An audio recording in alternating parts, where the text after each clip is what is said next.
The brand new 2020 BMW 330i. Are you a shopper looking for a great new luxury German sedan, but you don't want to spend over $100,000? This car is in fact very affordable and has lots of features to satisfy your needs. Let's check it out now. So first of all, I'll have to say this car is approximately 155 pounds lighter than its predecessor. That's mainly due to the fact that yes, there's a lot of steel construction under the bodywork here, but there's increased use of aluminum and plastics, which brings the weight down further.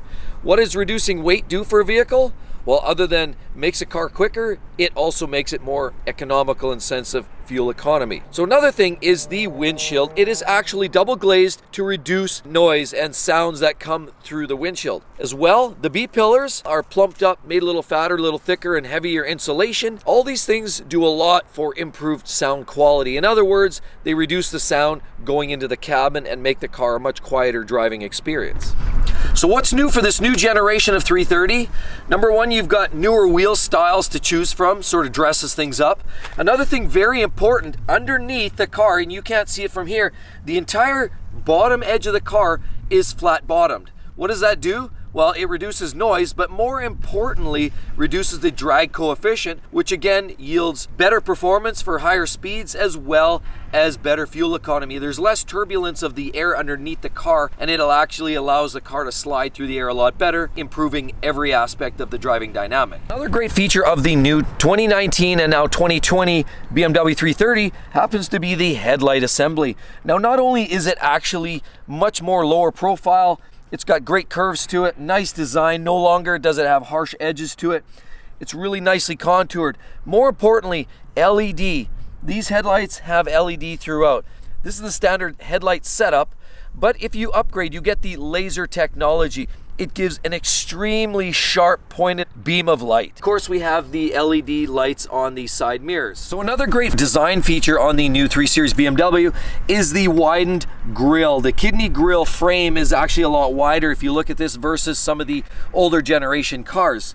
So one thing that's really sharp, gives another distinctive, more distinctive look. Grille itself, it does open and close to allow more or less airflow through the radiator. And again, reduced air drag on the system. It will close up for improved drag coefficient. But let's talk about some of the design themes. On the 3 Series here, now they've done some great things, some interesting accents. We've got little accents here that sharpen up. We've got this sharp line that runs the gambit. We also have these other little accents here down at the bottom that give these creases, give these little angularities that improve the overall look, give it a little bit of character. So another couple great things to note as well, lots more great design elements down here below. You can see, again, that crease element on the back bumper gives it that sharper look. And also very important to note are the LED taillights, very distinctive for the brand new G20 330i. And then we talk about what's underneath the hood here. That's what's most important to many BMW drivers. And we actually have the B48, which is a 4-cylinder twin scroll turbocharged engine that produces 255 horsepower and about 295 pound-feet of torque. Those numbers are enough to move this thing along very, very briskly. And trust me when I say that, this has a lot of get up and go. So don't let the 4-cylinder factor deter you from buying such a car. So the interior of this new car is very handsomely styled. The seats have a lot of detail. It's a very attractive car when you first step into here. What I did notice is an extensive use of plastic. There's not as much nice finishing in terms of the leather finishing or any of those extra touches. They put it in some of the key places, like on the dash. They put some of those accents, and some of the high gloss piano black finishing looks great. However, there is still quite an extensive use of what I'd still consider high quality, but plastic nonetheless. Looking at the door panels, this is plastic up here. We've got plastic down here. Then we have this plastic armrest, which is all very durable, but it's plastic. Then this section in here is a little bit of a different material. Whether it's pleather or something along those lines, it is a different texture, so it does feel a little nicer along here. But the steering wheel is also leather, and overall the car still has a pretty distinctive high quality feel to it. Full digital display for this generation. For the first time in the 3 Series BMW, they finally caught up with the Audi brands, who have been doing that for some time now. Full digital display gives you all the elements that you're looking for on the display.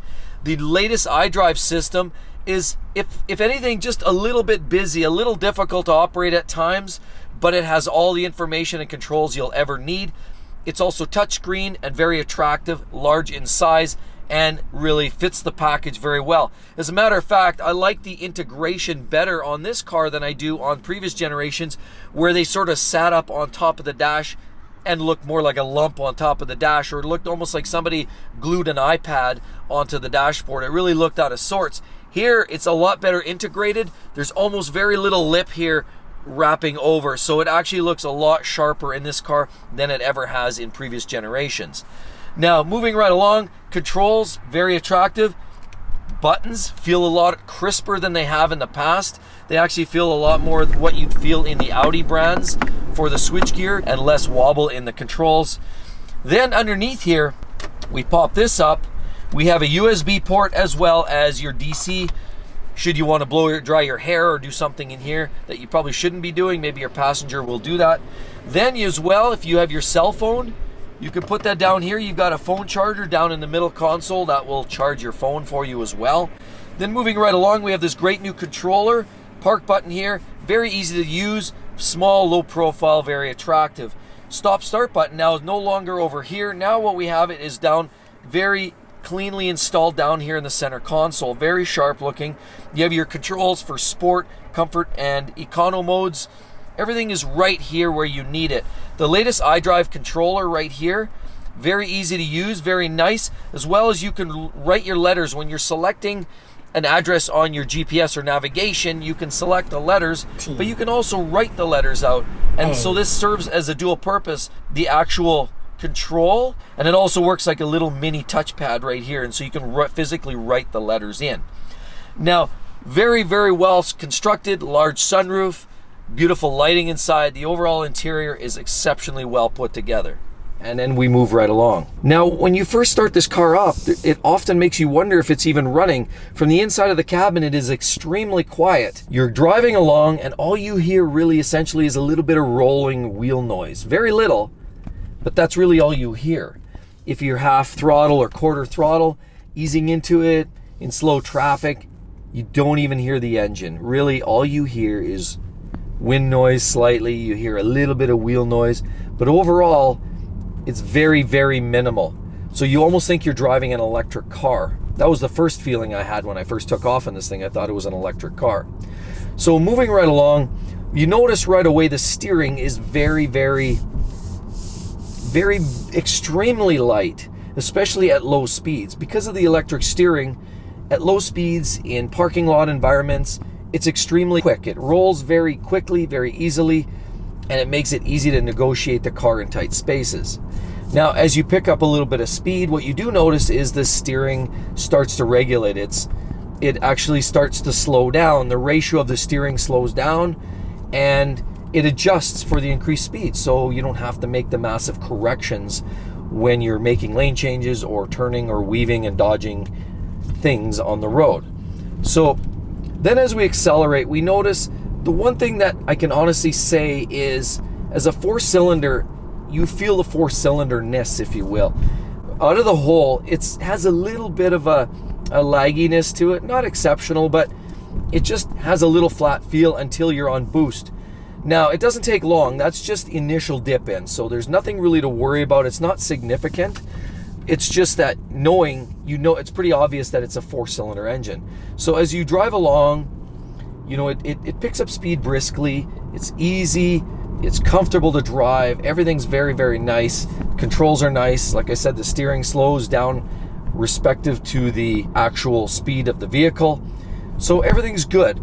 Then when you really want to put the hammer down, it has a whole different persona. But then when you put the hammer down, it's pretty obvious that this thing is more than capable.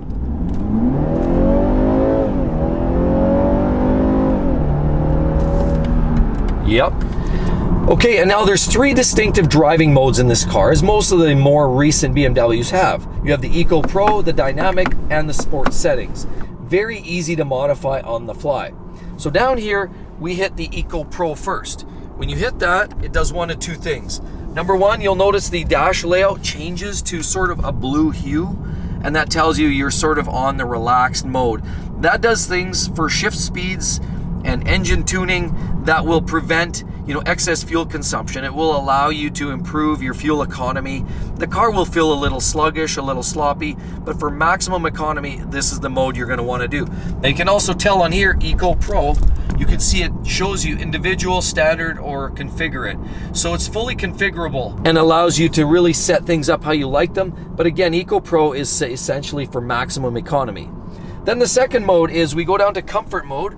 We toggle that. That's very more or less the default mode.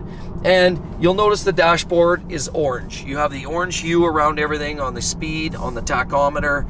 It is very generic looking. And over here, you'll notice the comfort mode, again, standard. It's the standard mode. It's relaxed. Everything is sort of mid-level in terms of performance, sound effects, shift speed, engine throttle response. Everything is adjusted for an average, sort of that halfway point.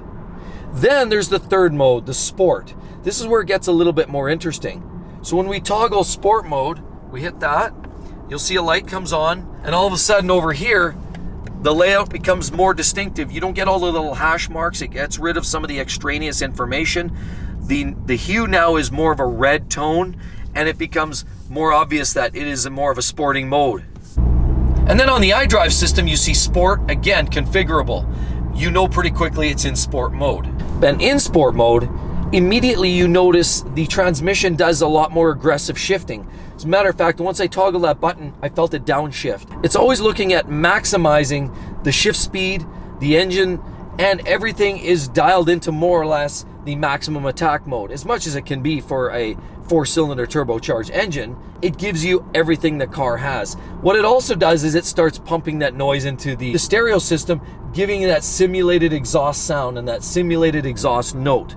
And now that's always been a little bit controversial for people talking about the BMWs, how they're putting fake sound through the stereo systems, but it definitely gives it a lot sporty sound, feel, and the overall driving experience is a lot dialed in. So it's a nice touch to be able to configure that, give you a little edgier feel to the car. So this car, of course, being a BMW premium car, is chocked full of safety features.